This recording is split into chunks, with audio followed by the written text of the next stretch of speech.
And we're live. Welcome to Music Matters 2020. I'm your host, Jason Tramm. Thank you for joining us for our unique podcast community where we discuss the issues and challenges that artists face in 2020 as seen through the eyes of those distinguished artists. Please remember to subscribe to us on YouTube and hit that bell icon for the most up-to-date information on upcoming guests and topics. Like us on social media and share our videos. Help us grow our community as we're growing by leaps and bounds. But the more you join in, the better. We have a community of people who are professional artists and people who love the art form, and it's a conversation between those two groups of people. We are delighted that you can join us. We have a wonderful show for you today. We have a concert coming up on November 19th. That's next Thursday. It's going to be a live stream. It was pre-recorded at the South Orange Performing Arts Center.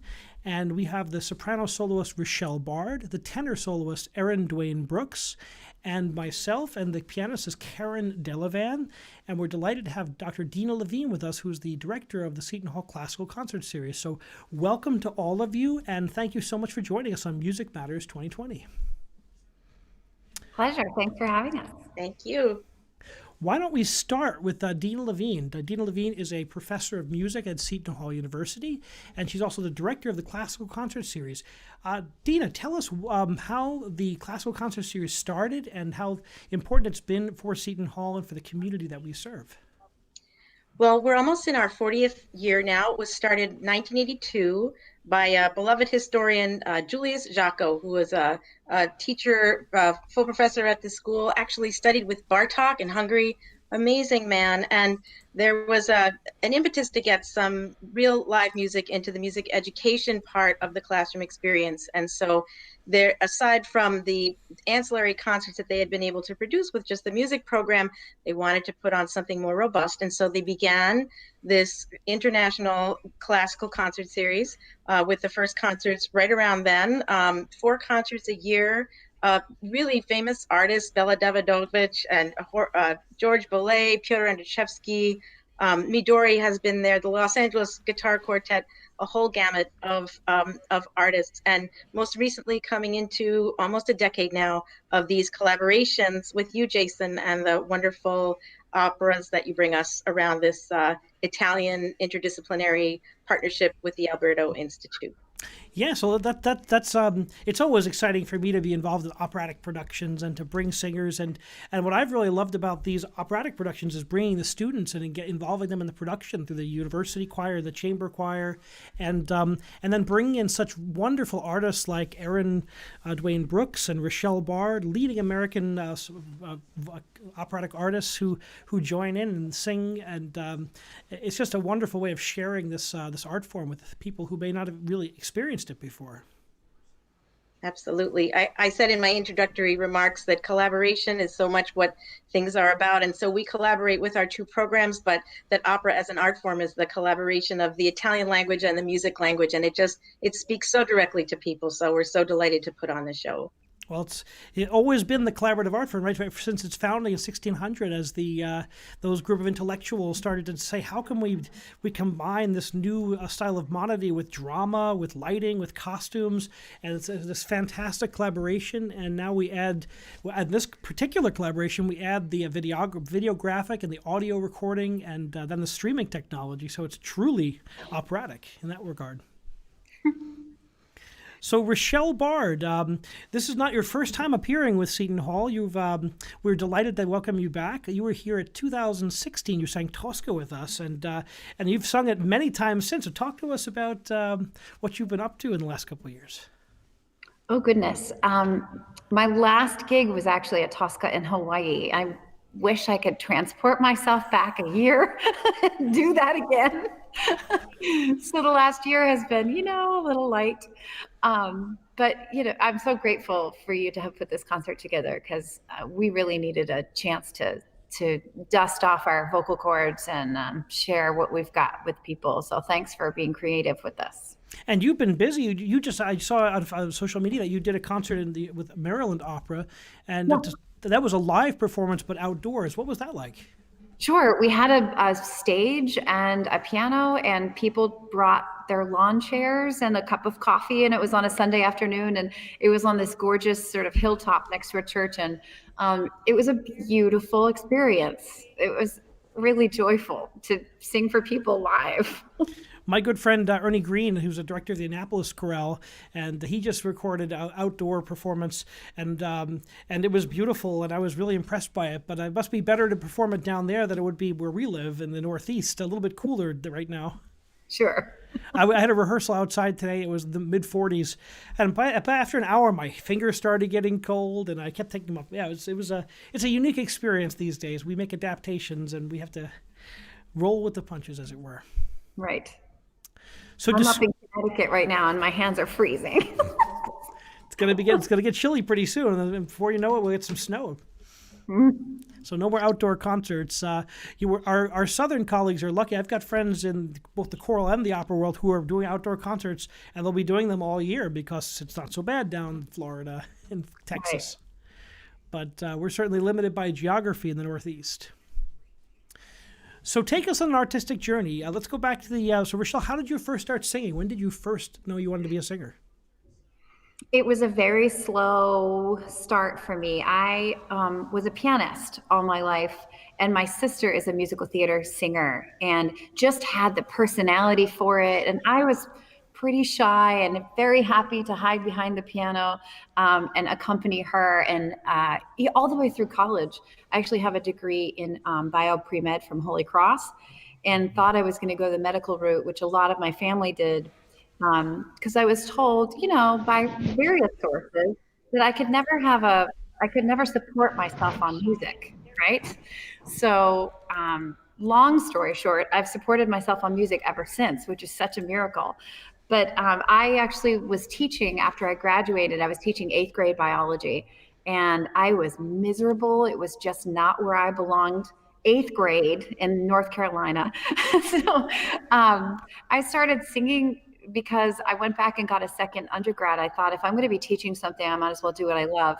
And the teacher there said, "Oh, honey, you're not going to be a teacher." And I said, "Oh no, I'm not good enough." She said, "No, you're a singer." And that next year I applied to Chautauqua and Tanglewood, and I didn't realize what a big deal they were until I did them. And I told people at both of those programs that I was a pianist, but I was there as a singer because I didn't identify with that personality yet. So it took me a while, and it's just been one step at a time of meeting the right people and being in the right places. And the roles that I get to sing are I think I get to sing the most incredible music, in my opinion. Well, this concert certainly bears witness to that. People are going to hear you sing some of the greatest arias in the entire canon of the Western Italian opera music. So what are some of those arias, and what are some of your most challenging arias you sing? Okay. This concert would be considered my party music, the things that I do, to entertain, because they're shorter pieces and they're more familiar. So on this concert, I'm doing Visi d'Arte from Tosca. And Karen Delavan, she plays this incredible Scarpia intro and gets us in the mood for that. Dun, dun, dun, dun, dun, yes. dun, dun, dun. And then Chi bel sogno, which is literally a living room concert song. She's basically saying to her friend at the piano, "Hey, let's make up a song," because that's what they did before they had TV. And then she takes over and she's like, "Okay, I have the lyrics for this," and then sings a song, and it's literally a party song. And then Sempre Libera from Traviata. I absolutely adore the role of Violetta. So that was a pleasure to sing the end of Act 1, Sempre Libera. And what else? Oh, so amazing to sing with Errin. A scene I've never sung before. So I've sung Bohème years ago as Musetta, but I've not done Mimi. I've sung O Suave Fanciulla in an excerpt, but never Mi Chiamano.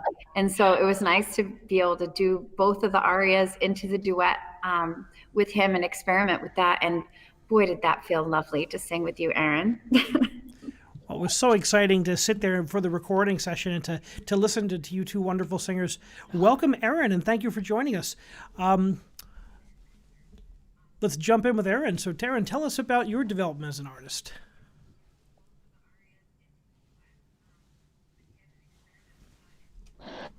Well, Michigan. I grew up in the singing and playing drum. Before, I never sang outside of church. I didn't know that was a thing I could do. But my mother put me in choir in high school, well against my wishes. And I first one the great Dallas Lloyd introduced to music, a world I know, quite frankly. And I fell in love with it. It was that and Did you play football in high school? to high there.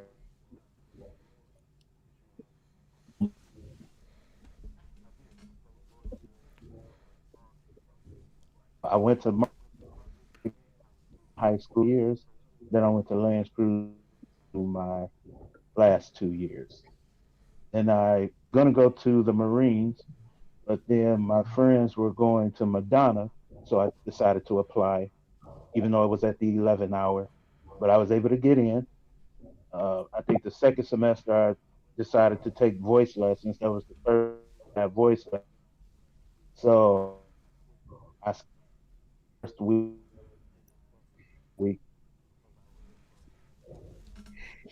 but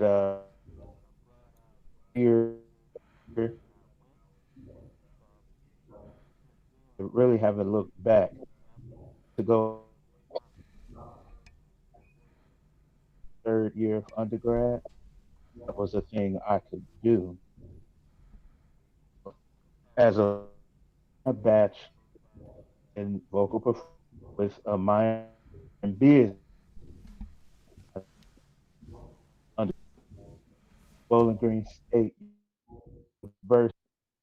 And then I moved to Chicago for years, my master's vocal performance. Moved 3 years, moved back to Detroit, to sort of. Then I moved to New York in 2000. We did. I was covering the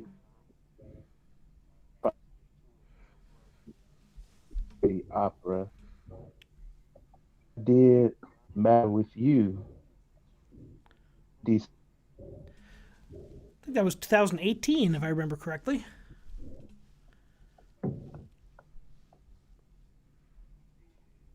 And since that, I know Erin's had a huge year last year. Oh yeah, Um, yes. last year, Errin made his Metropolitan Opera debut. What was it like to make that debut And in such a historic performance of Porgy and Bess?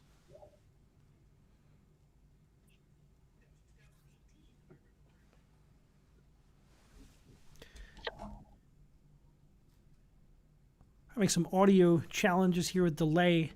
Oh, there we go.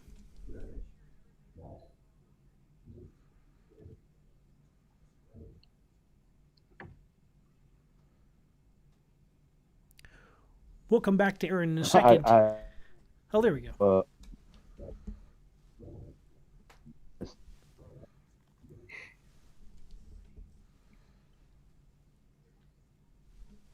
it was just kind of very humbling, very grateful. Yeah, there was such a star-studded cast in that production, and it was a really it was an incredible move by the Metropolitan Opera to open the season with Porgy and Bess. Only the second time that that opera was mounted Yes, in the it history of was. the Metropolitan Opera. I view Porgy and Bess as the great American opera, and I think it's great that the Yeah, Metropolitan Opera, the yeah. greatest company in America, is making it such an important part of the season. So I'm going to bounce back to Dena Levine. Dena, these days it's so difficult to produce art. We're under so many challenges as performing Yeah, artists. 9, and then they have since then. Having some technical issues. So we apologize for that. So I'm going to bounce back to Dena. And Dena, tell us about what it's like these days to produce art, to with all the challenges we have with COVID and with our restrictions, and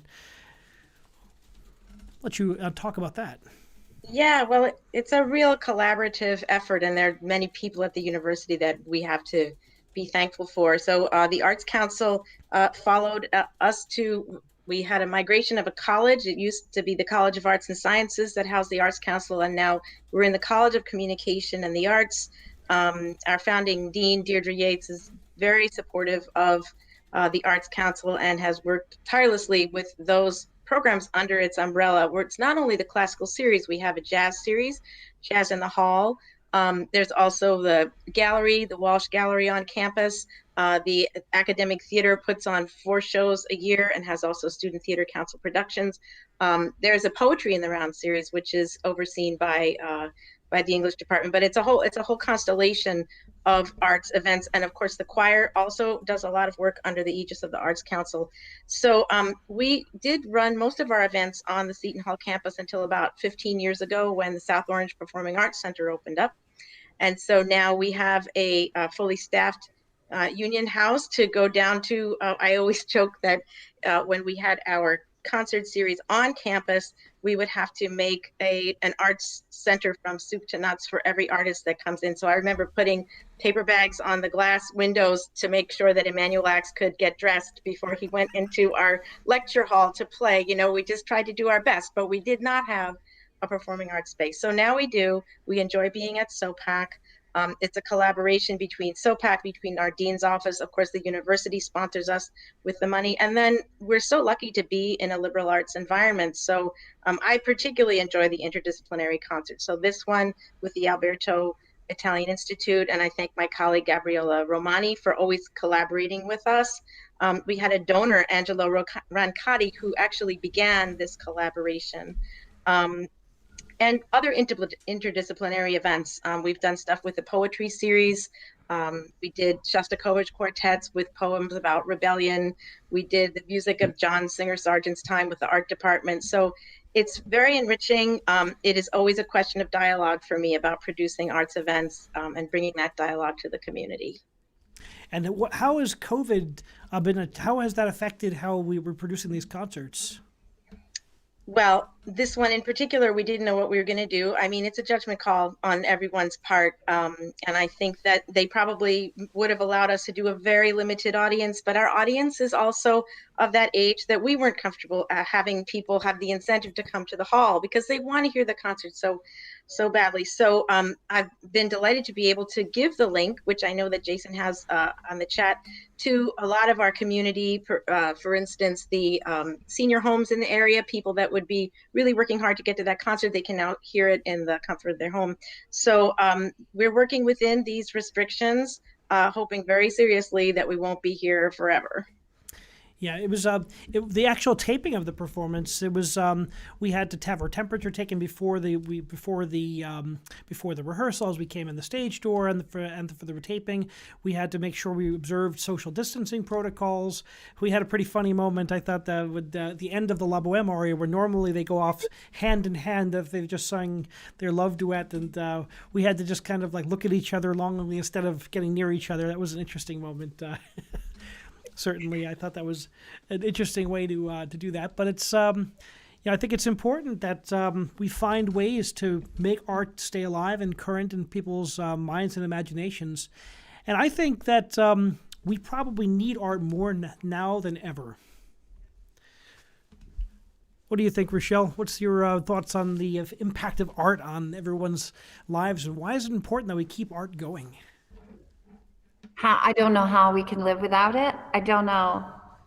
You know, I was just reading about somebody packing up their stuff from the Met and how, artists so many artists these days aren't being taken care of. And it's just, music takes us away from the everyday, from the politics, from whatever stresses you out, and it can inspire or soothe or distract, or just like take you to a completely different level of, living. Like it's the experience of singing live and wondering if people are going to crack on their high note, and like sitting in the audience listening to live music and having that swirl of sound around you is everything, and it's exciting. It's so much better than listening to a CD, I think, right? Absolutely, and that's the thrill of that visceral live performance. And I want everyone to know who's got the link to the concert is in the chat box. You can link it there. It's a free live stream. I encourage everyone to go on there, and it airs at 7:30 on Thursday. And it's we recorded at the South Orange Performing Arts Center, and it's and all of the music was pre-recorded, but it was all done in one take, so it was performed live. So there was no retakes, and I can assure you that both artists did a spectacular job. Errin, how is your sound? Can you hear me? Oh, we're still having some issues, sounds like. Oh, some more questions.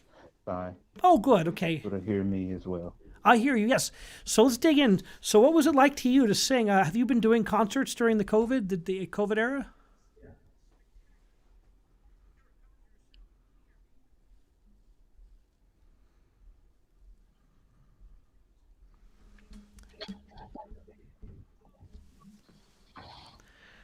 Must be some sort of delay. Yes, I just did a concert maybe at the end of October with some friends of mine um, on the lease, and it is with you.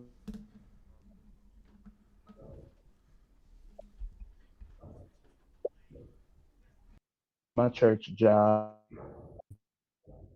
they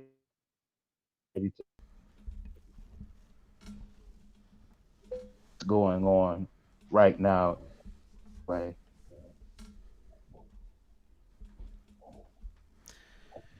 Yeah, it's been such a, for me, hearing both of these incredible artists perform, it was so emotional. Just be, and as an artist myself, sitting there listening, I haven't gotten a chance to make music with artists in a long time.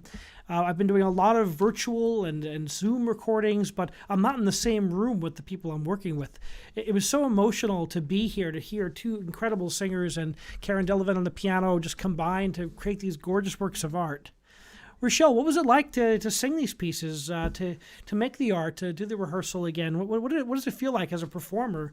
I know for me, not getting to perform for months and months and finally getting a chance to do something, it was very emotional.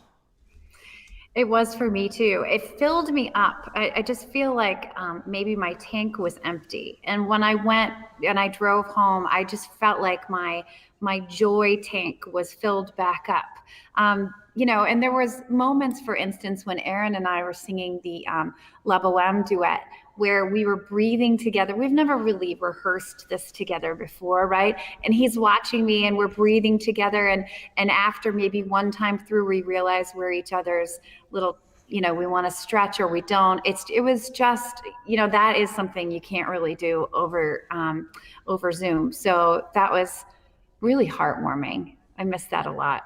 I took out my Attila score. My last gig was just canceled a few days ago. So I'm supposed to do Attila at Sarasota Opera in the spring, and it got bumped a year because they're doing smaller chamber work. That was such a disappointment. So to be able to come to New Jersey after that, it really filled up my soul. You've really attacked some of the hardest roles in opera the last couple of years, Attila and Abigail. What's it like singing those particular roles, and how much preparation time goes into coaching them and learning them? I feel like they are strong, angry women. Angry. I love Lady Macbeth. I just feel like it works for me, not to say that I'm strong and angry, but it works for my voice because I came from a lyric kind of place, and I always had super lyric coloratura high notes, and so bright and high and light. And my voice over the years has just gotten bigger and bigger, but my high notes are still there, which I'm really grateful for. So these big Verdi roles are sort of thicker in the middle, and then every once in a while you'll have some crazy runs on a high note, and so that just works for me. It's the perfect balance. And personality wise, I've sung things like Butterfly And at the end of the show, if you're performing someone that is so tortured, like Butterfly, so tortured, it really takes it takes some of your spirit away. Because I remember one time I finished a performance of Butterfly and I thought, I would never do that. Like, why did you do that? Why? Right? And so I lately I've been singing these strong women that die of different causes at the end of the show, but they have more power over their own situation. You know, they may be misguided or make wrong decisions, but they're intense, and I love those characters. I find Butterfly incredibly difficult to conduct. It's such a sad show, and you watch her just fall apart on stage in Act Right. 2 and 3. And it just breaks my heart as a conductor to watch it. Yeah. You watch It's this, exhausting. yeah. And Abigail is just such an angry force of nature, and yeah, that's just a fun show for sure. Yes. So the coloratura always came easy for you as a singer? Yeah, I always had it. One of my first arias was Queen of the Night, and so I've just kind of always had that extension, and my middle has just grown more, thanks to our colleague Andrea Del Giudice. Our teacher Errin and I have the same teacher, so yeah, this rep really works well. It has the moments of pianissimo or lyric, but then it's just solid singing, and it's really satisfying. Andrea is certainly a good friend of the show. She's been on twice now. She was on her own episode, and she was on about the opera that premiered just like this last week, that she's staged with Jake Landau, Pietà, a new creation, very exciting. Everyone in the opera industry is talking about it, and Landau is a rising superstar composer, and really some interesting work being done. We're seeing so much. So Dena, what do you? There's a huge. There's a lot of filmed, recorded, pre-recorded concerts being done right now in the opera field. I think this is really exciting to see a concert like this to come together, and I can't wait to see what it means for our community. Oh yeah, I mean, I think our community for this concert also is largely the patrons of the Italian Institute, and so this is a very particularly strong connection for them. This kind of operatic performance and the telling of stories, through their language, and so yeah, I'm delighted to see this kind of outreach that is possible. So important during this time now, particularly because people are so isolated. We certainly have an opportunity with a live stream. We remove the geographical component from the, so instead of having to fight the parking in SOPAC, we can all go, and we can all watch it from the comfort of our living room. Something interesting about watching opera from your living room, maybe after a long day, and in your pajamas. It's a very special feeling to have an artist come into your home. I experienced a little bit of that. That's the dream. My son's a violinist, and he played in a master class for the concertmaster of the Philadelphia Orchestra a couple of weeks ago. It was something we didn't expect, but there we had our little computer in the living room, and there he was. He came into our home, and then you knew that all these other people also were participating in your home, and the music was so meaningful to people around the world. It is a very special kind of connection, and it's different than the concert hall, but it really has its qualities. Now, Errin, you've got some of the most famous arias in all of the Italian repertoire in your rep. So tell us what it's like to be singing Nessun Dorma and have to live that great shadow.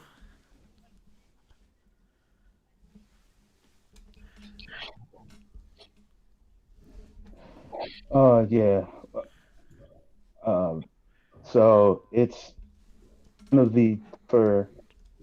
one tougher number to sing, and you just really have to be on unique and support system, and just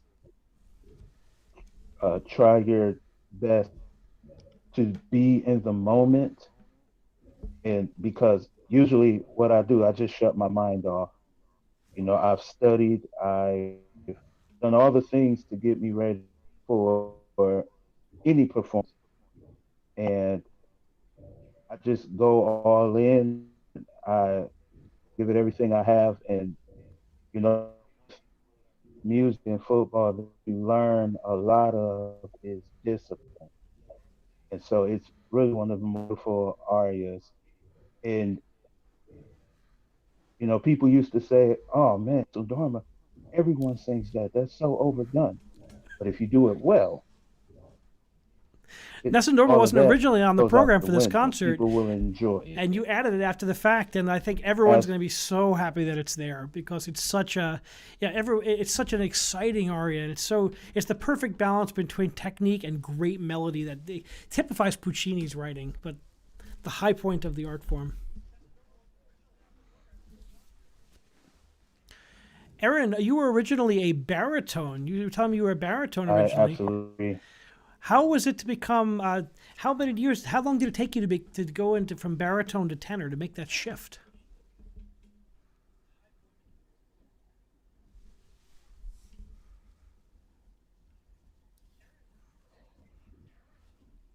Well, I usually joke around.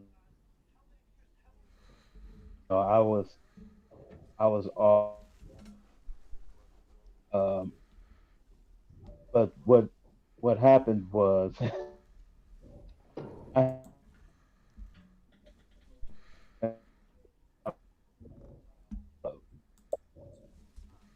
Dr. Chris Time, Chris and Andrew. I think I fucked up with Alan when I went to Chicago and sang this, but before I was a baritone, and they kept me in the more lyric rep, and I also sang a lot of art songs as it should be. And I think it was at Bowling was the first tenor. Oh, I don't think so. I don't think because I was a bit well because the only tenors I knew of who were prominent were like Pavarotti and uh, Larry Brownlee and UC Bjorling, and I don't sing like them. But then the timbre of my voice started changing, like a little bit at the end of grad school, and I remember a competition where Galita Nichols told me like me to sing higher when I was offering Alvite. So I decided to maybe go into Verdi rap, but it was not higher. So I'm thinking, oh man, she thinks she wants me to. She thinks I'm a tenor. So I tried it out. I was Chris Show was able to help me figure out his voice. I was able to visit a high range, but I wasn't like setting really. But maybe around 28, 29 years old, the timbre of my voice started changing, my range extended, and it was kind of crazy because I still had a baritone quality and I still had my low, but then Crystal Glass been showing me clips of Placido, John Vickers, okay, George, and I said, oh, yeah, I can sing tenor. Maybe this can work. It's amazing And when you meet I think people the who've first changed Fox arias they and gave me maybe Il Mio Tesoro. yeah, it's amazing to artists change Just Fox. my voice is in. Yeah, it must be it's such a challenge to make that change. And you as a Then I singer, moved on to your whole persona is kind of wrapped up in your repertoire you sing, and the baritone is a certain bigger persona, arias. and the tenor must be a huge jump. And I can only imagine. I was a lyric tenor, and I could never sing baritone. I could only imagine what it's like to change. That's like I couldn't imagine changing that way. Rochelle, you've always been a soprano? I imagine your voice is always high and ringy. Well, in school, I was always an alto because I was a pianist and I could figure out the notes. So I always sang the lower harmony in the Indigo Girls with my sister growing up. I was happy to hide. Well, your voice certainly doesn't hide anymore. It soars, No. and we're going to hear that in the concert. So much of your rep is floaty and challenging. What's it like? How do you develop that float and that point on the voice?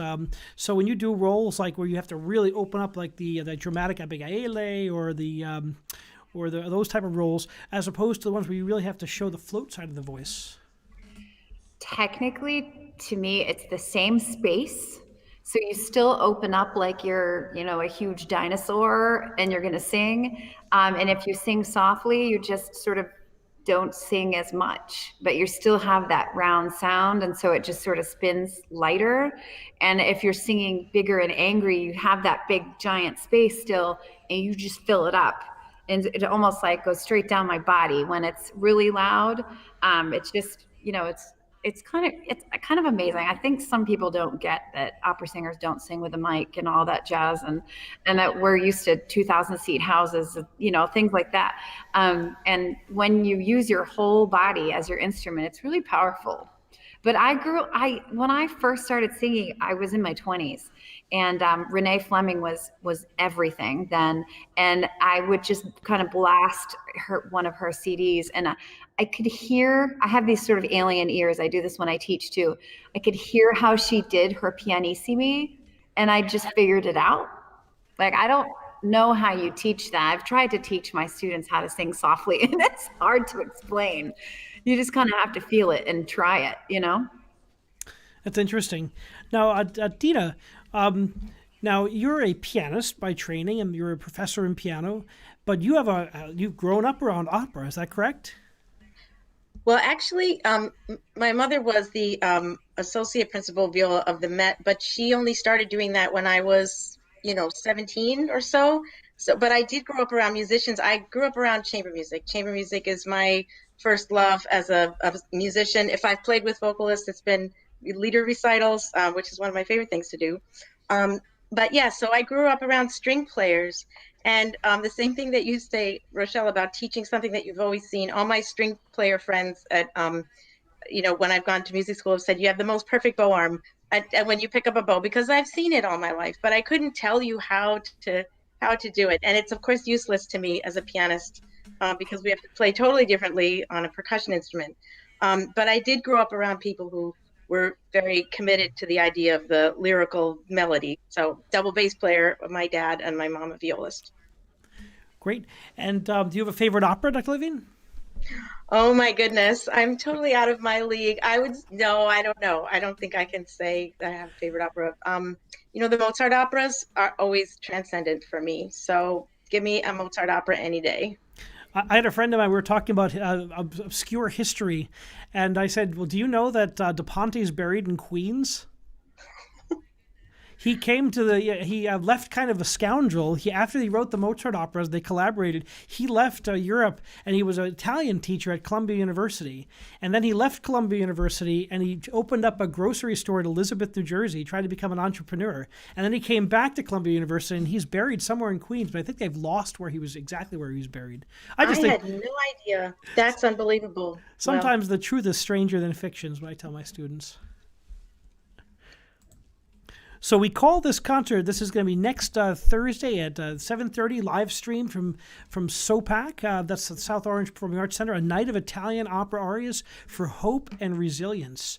And when I was in my opening comments for that concert, I talk about that the art form has always been about the highest highs and the lowest lows of the human spirit. That's what these arias they tend to delve in. So with music like this, we can get that cathartic response that the Greeks looked for, is that purging of emotion by listening to these grand arias and wonderful artists telling the stories. I hope you can join us for this. So let's ask. So how can people learn more about you, Rochelle? Where can we find out more about you? Sure. My website is my name, rochellebard.com. So you can find me there. I'll put it in the chat here as people are reading along. Gotcha. Awesome. And your upcoming performances there when we're out of COVID, hopefully people will check it out and follow you around because you'll be very busy as you were before. We look forward to those days. And how about you, Errin? How can people find out more about your art?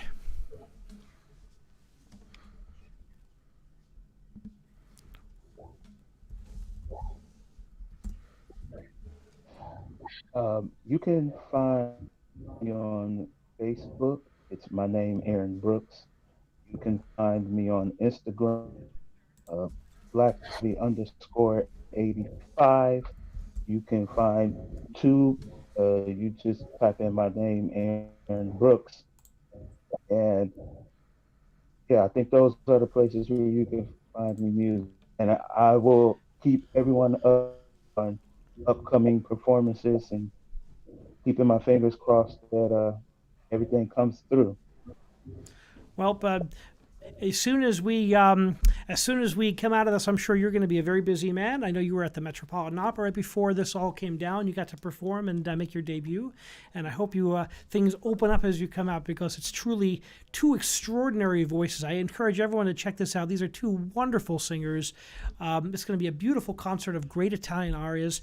And Dr. Levine, how can we find out more about the programming and the classical concert series, and where can we go to find out about that? Well, I would actually encourage, if you want to put my email in the inbox there, dena.levine@shu.edu, I will direct your inquiry to wherever is the appropriate place. So if you want to be put on the Arts Council mailing list, you'll get our flyers. If you want to just learn about the classical series, I can put you on our mailing list. So I would say for anyone who has interest in Seton Hall and music and what's going on there, go ahead, send me an email, and I will get you to the appropriate place. Seton Hall's got some wonderful music going on there. It's a great school, and we encourage you to check it out. I just put this concert's link. This concert is a free live stream. All you have to do is register, and just you can go right on the live stream. So please check it out. I hope you enjoy it, and thank you so much for joining us. I want to thank everyone who's been here to join Music Matters. It's great to speak to you all and to learn about both your work and this is a really exciting concert. And I want to thank you all. Thanks for having us. Thank you for joining us on Music Matters 2020. It's been a pleasure. Thank you, Errin. Thank you for joining us. And please remember to subscribe to us on YouTube and to like our videos and become part of the Music Matters family. We're delighted that you can join us for YouTube's fastest growing music podcast. Our next broadcast, we won't have one on Thursday because this concert will be airing, so there'll be no show this coming Thursday. But next Saturday, we have a wonderful pianist, Bradley Moore, who is he's a famous recitalist. He's played recitals with Yo-Yo Ma, Renee Fleming, and many, many others. He was the chief of music staff over at Houston Grand Opera, as well as a very important musical part of the Metropolitan Opera for many years. So Bradley Moore will be coming up next Saturday and at 6 o'clock p.m. So thank you so much for joining us on Music Matters. And remember, keep music alive. Good night.